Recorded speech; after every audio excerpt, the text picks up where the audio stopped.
Federal structure అంటే ఏంటి? నార్మల్గా ఇండియా అనేది ఫెడరలా, క్వాసీ ఫెడరలా? అసలు క్వాసీ ఫెడరల్ అంటే ఏంటి తెలుసుకుందాం. ఫెడరల్ అంటే ఏంటి? Nature of India federal system. అంటే ఫెడరల్ సిస్టమ్, ఇండియా అనేది ఒక ఫెడరల్ సిస్టమ్.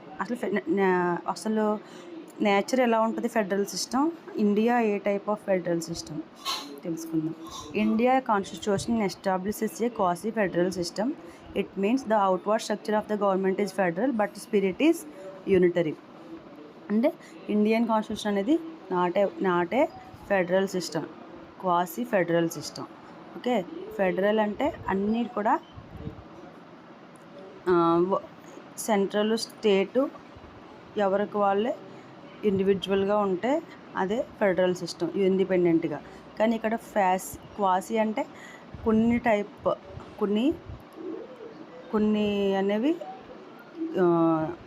లాస్ అవి పాలసీస్ అవి ఎస్టాబ్లిష్ చేయడానికి సెంట్రల్ అనేది కొన్నింటిలో ఇన్వాల్వ్ అవుతుందన్నమాట. దాన్ని క్వాసీ ఫెడరల్ సిస్టమ్ అంటారు. అంటే it means the outward structure of the government federal. అంటే పైకి చూడడానికి అది ఫెడరల్, అంటే అంతా కూడా యూనియన్ అంటే సెంట్రల్ స్టేట్ అన్నట్టు ఉంటుంది. కానీ స్పిరిచువల్గా చూస్తే అది యూనిటరీ. అంటే కొన్ని తప్పని చోట్ల సెంటర్ అనేది ఇన్వాల్వ్మెంట్ ఉంటుంది.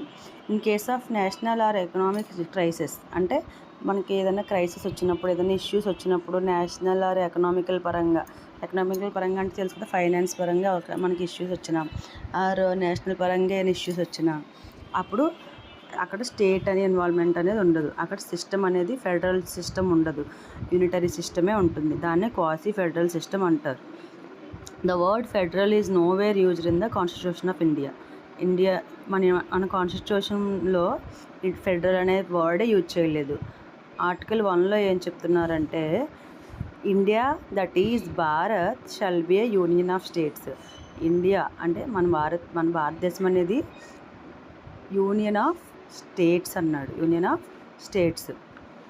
నెక్స్ట్ సెంట్రల్ స్టేట్ రిలేషన్స్ ఎలా ఉంటాయంటే 3 టైప్స్ ఆఫ్ ఉంటాయి. ఒకటి legislative relations of between central and state, executive and administrative relations, and finance.